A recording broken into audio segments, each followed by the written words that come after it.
And then finally, assessment. What do you think it means to be effective in assessment? I guess the biggest question for you is, as a teacher, when do you assess? And let me tell you this, this is one of the things I would have struggled with as a teacher. I was very structured, very, very structured. I did 2 days lecture, 1 day lab, 1 day review, and then we do an assessment. Okay? Because I had 17, 18 chapters to cover, and I only had a block schedule to go on. So I had very little time to check for understanding in a formalized way, right? I could maybe just give a little quiz to start the second day.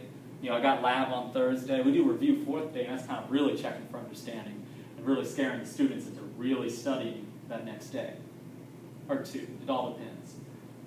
But when do you assess as a teacher? All the time. Yeah, good. They've trained you well in Northwestern. You have to assess. You just, and this is one of the problems with the old grade level learning expectations, is too often we moved on as teachers. I did it, everyone else did it. I would rather cover 100% of the book at about a 50% level than cover half the book really well, right? When you're being assessed. That's going to change in the Common Core. But just know that this is something we can all improve on. And it's pretty much exactly what you saw. Look at 4, look at the second point.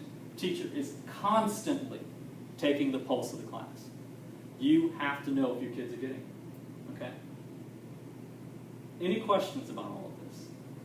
So with the Common Core, let's say you do Chapter 5, whenever Chapter 5 happens to be, and you constantly assess during, it takes longer to get through Chapter 5 than the week you were planning.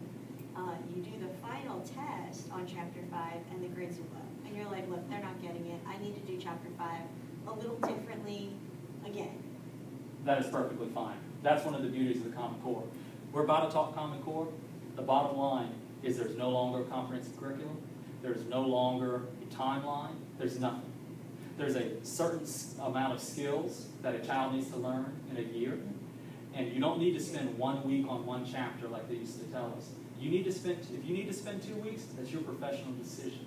But what happens if they need that extra time for that skill, but you end up leaving skills out? You don't necessarily, when we look at the classroom toolbox, it's not necessarily that sort of choice anymore, that the skills are more general. And so you can still be teaching, you can teach a remedial skill, and it's not really so much remedial because there's no pacing. Okay? And we'll talk about that a little bit more with the Common Core.